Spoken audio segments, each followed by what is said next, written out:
The dust of a forgotten future clung to her worn dress, an unseen shroud woven from rejection, and a quiet, gnawing despair.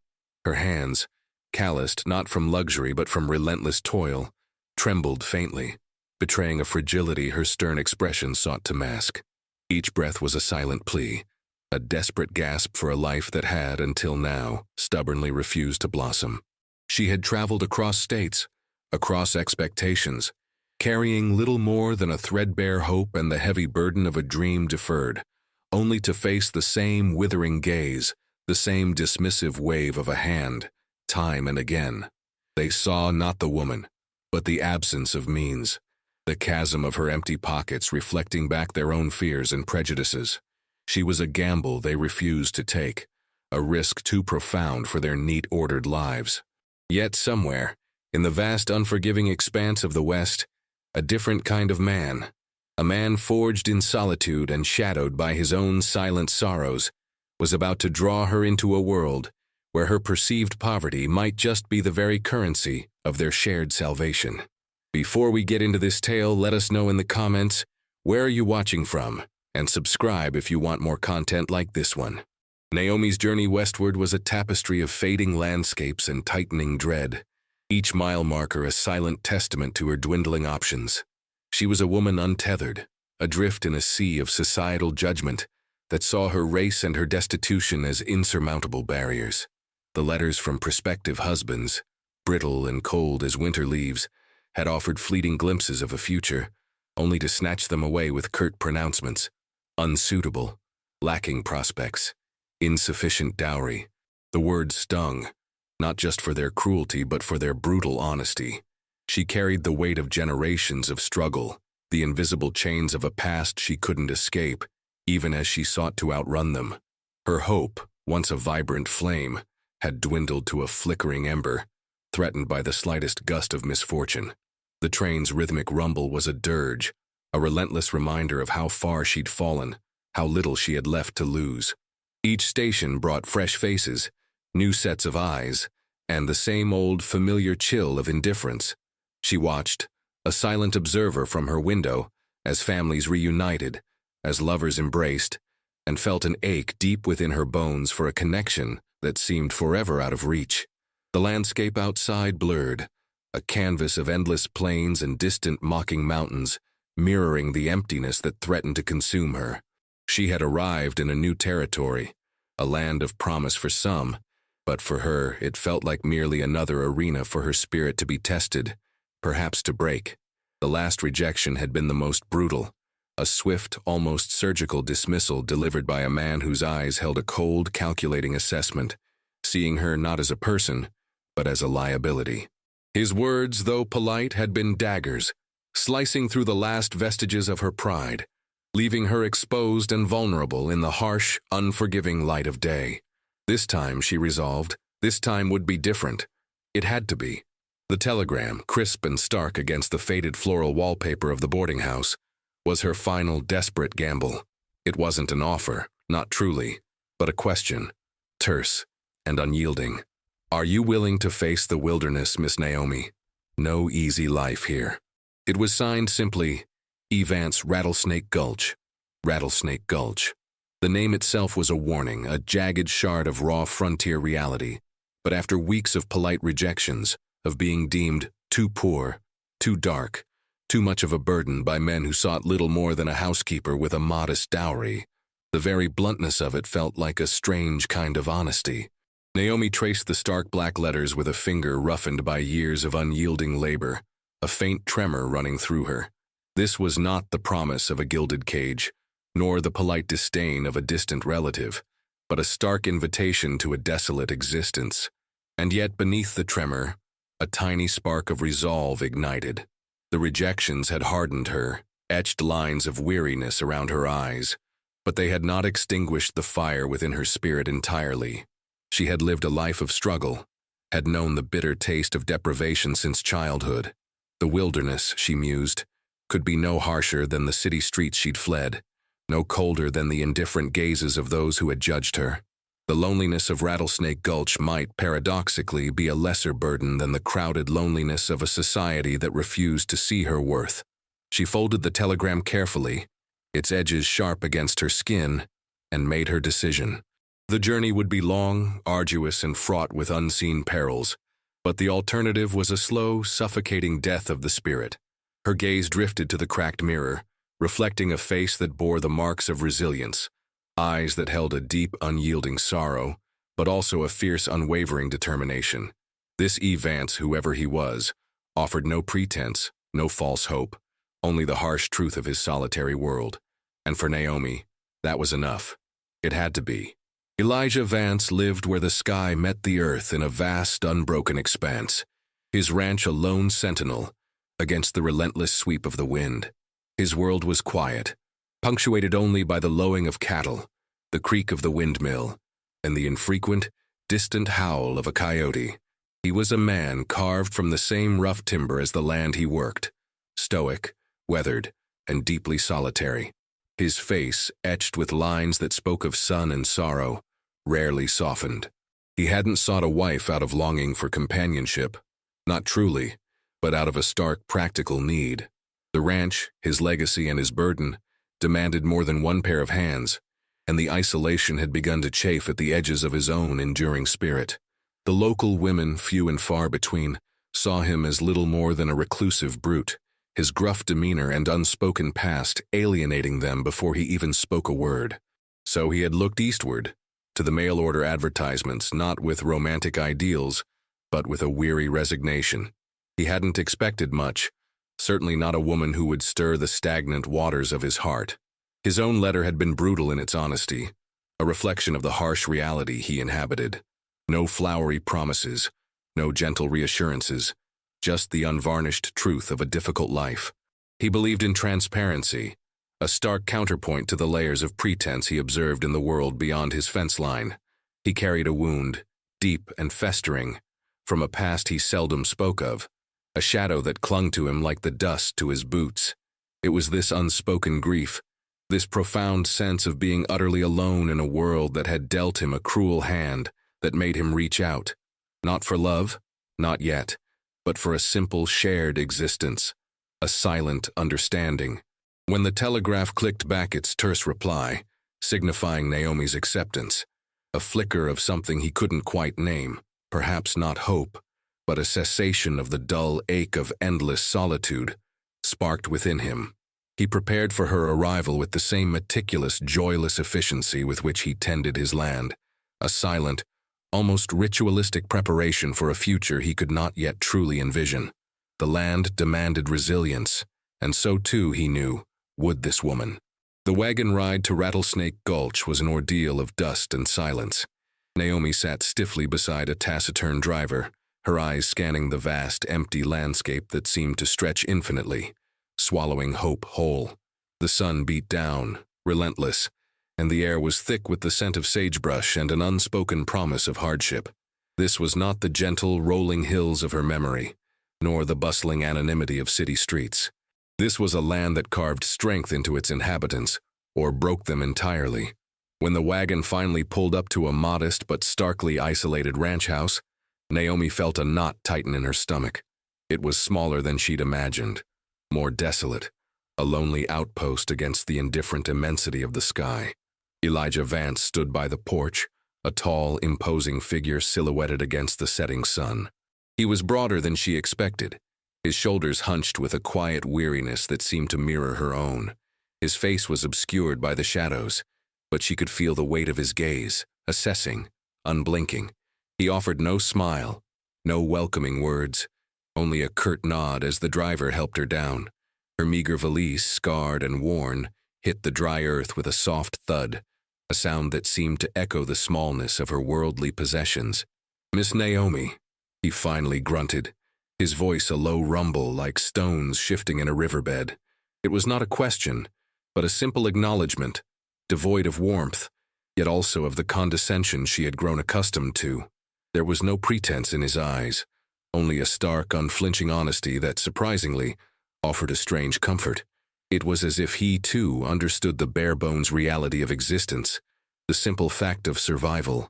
The air between them crackled with unspoken histories, with the burdens they each carried. separate yet intertwined by this strange, desperate arrangement.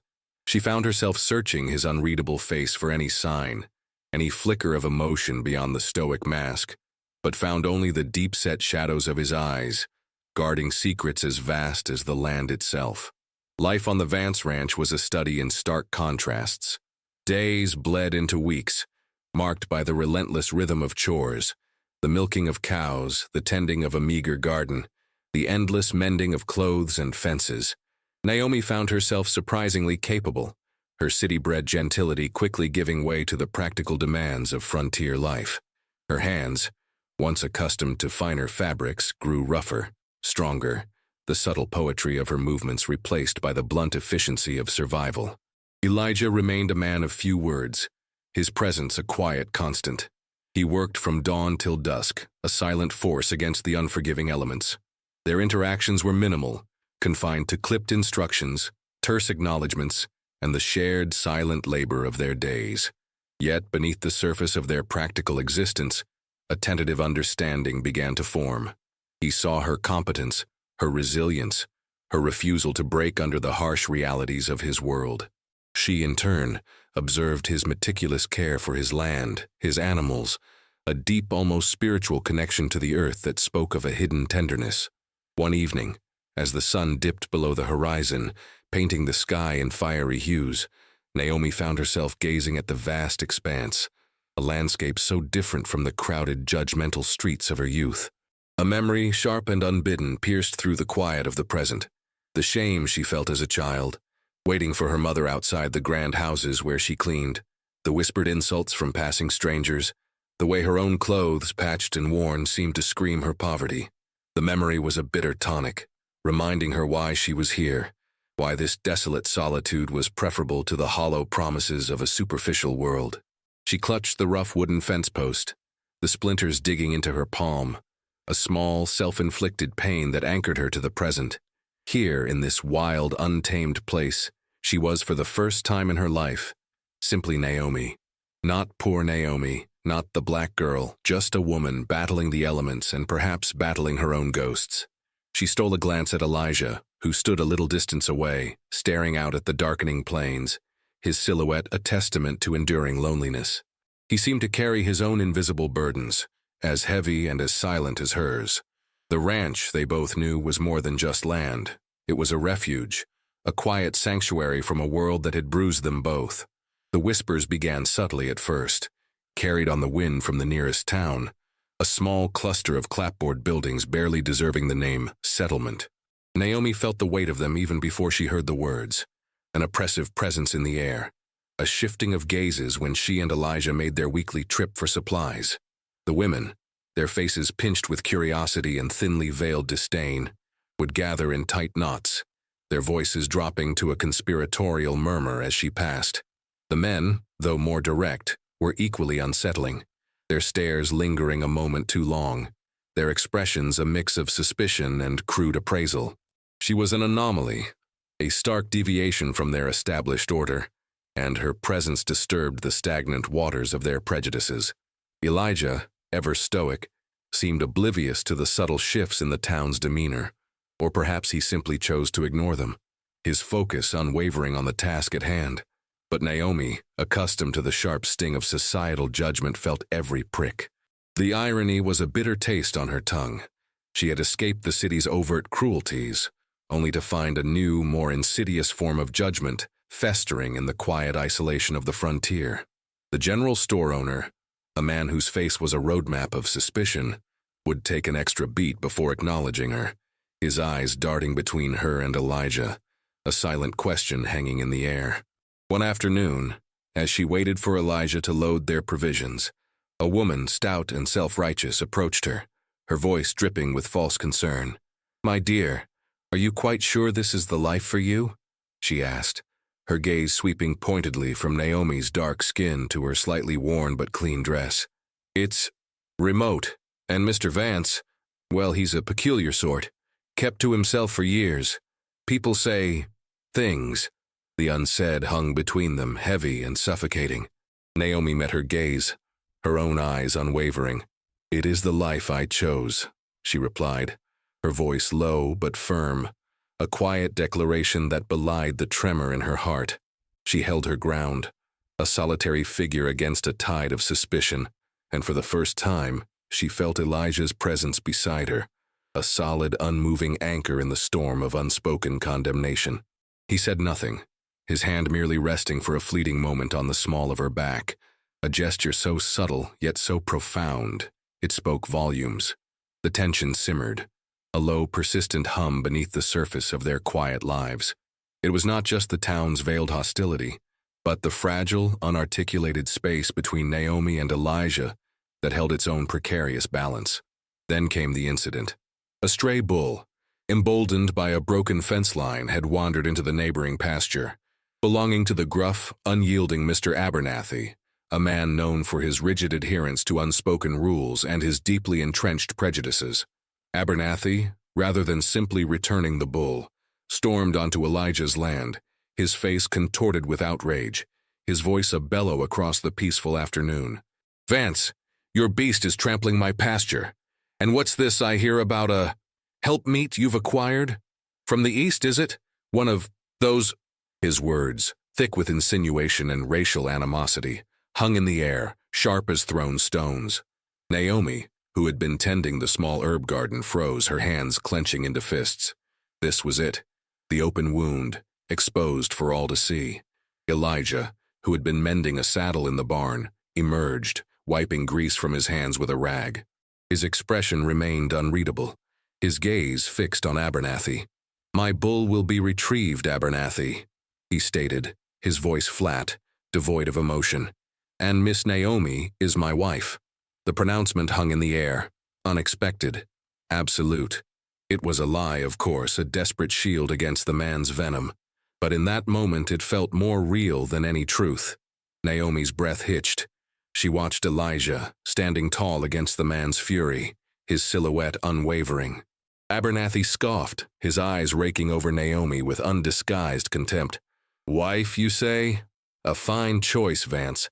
Just what this valley needs. More complications." He turned on his heel, muttering under his breath, the weight of his disapproval heavy in the air. As he stalked away, a silence fell, vast and heavy between Naomi and Elijah.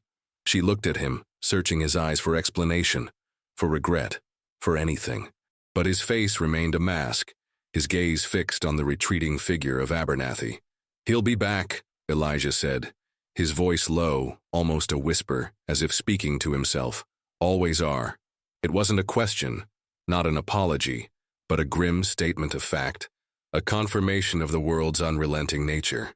This quiet act, this simple lie of declaration, had irrevocably shifted the ground beneath their feet, binding them in a way neither had fully anticipated, casting them further into the isolation they now shared, not as strangers, but as unlikely allies. The revelations about Elijah's past, though stark and painful, had unexpectedly softened the hard edges of their unspoken arrangement. Naomi now saw not just a stoic rancher, but a man haunted by an unbearable loss, a solitude chosen as a shield against further pain. Yet, the external pressures mounted. Abernathy, fueled by his own malice and the tacit support of the town's bigoted few, began to escalate his campaign. Fences were cut, cattle were subtly harassed, and a pervasive sense of unease settled over the ranch. The air thrummed with a low, insidious threat. One blistering afternoon, Naomi discovered one of their best calves, a young, promising heifer, dead in the pasture, a crudely fashioned snare tightened around its neck. It was not the work of a wild animal. The stark brutality of the act chilled her to the bone. She rushed back to the house, her heart a frantic drum against her ribs, and found Elijah cleaning his rifle, his face grim. She pointed towards the pasture, unable to articulate the words. His eyes followed her gaze, then hardened into chips of granite. He didn't need her words, he knew.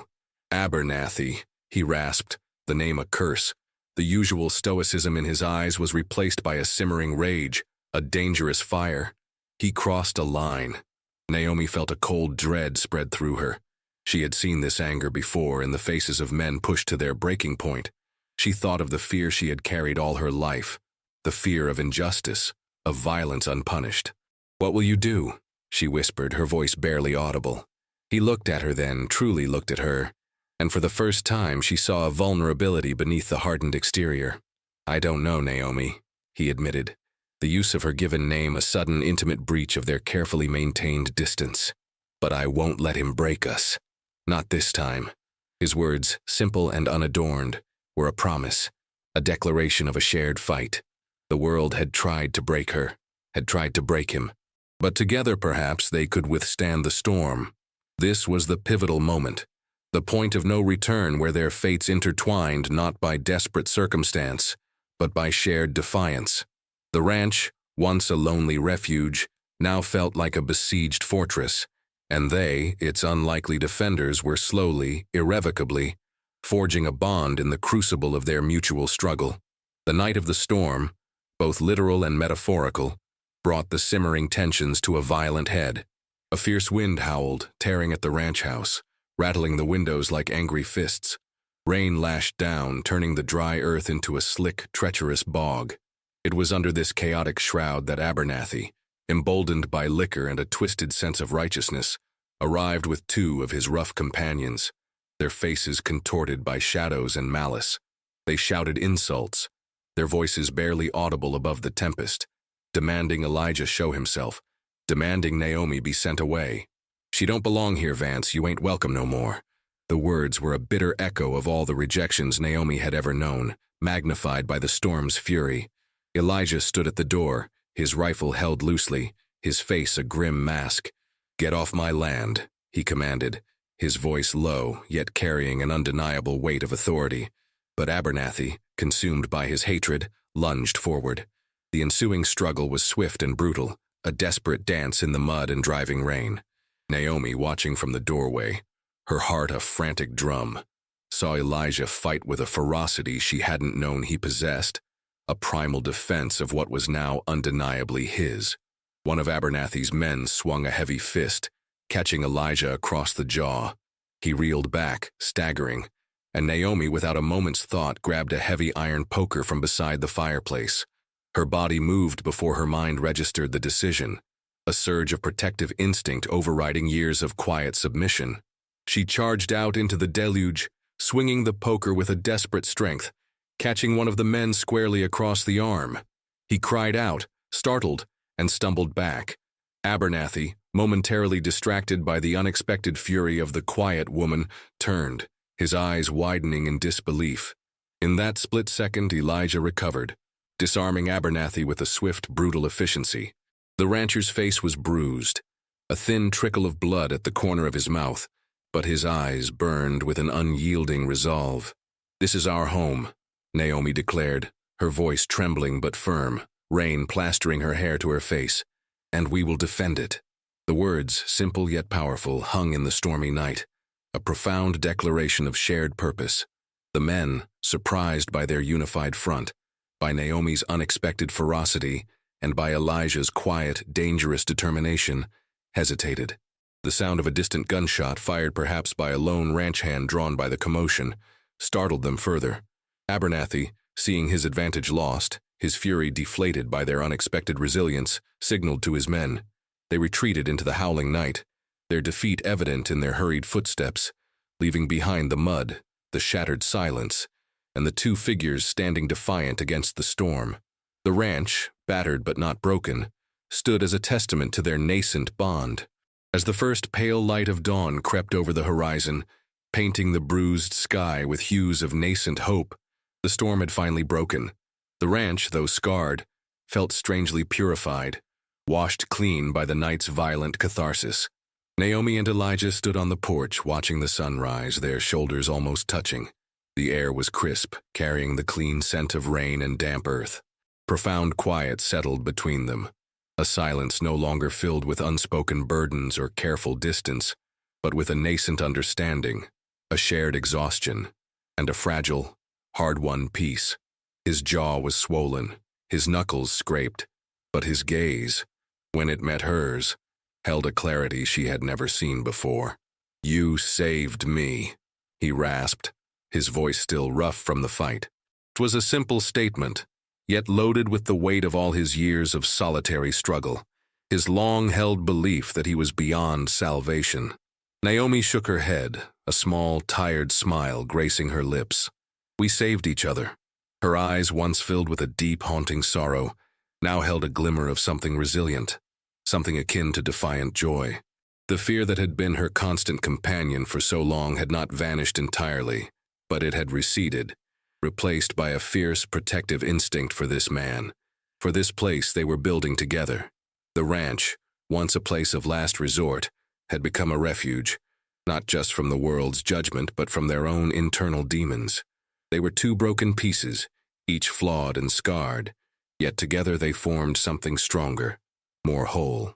The rising sun cast long shadows behind them, but their faces were bathed in its warm, golden light, a symbolic rebirth.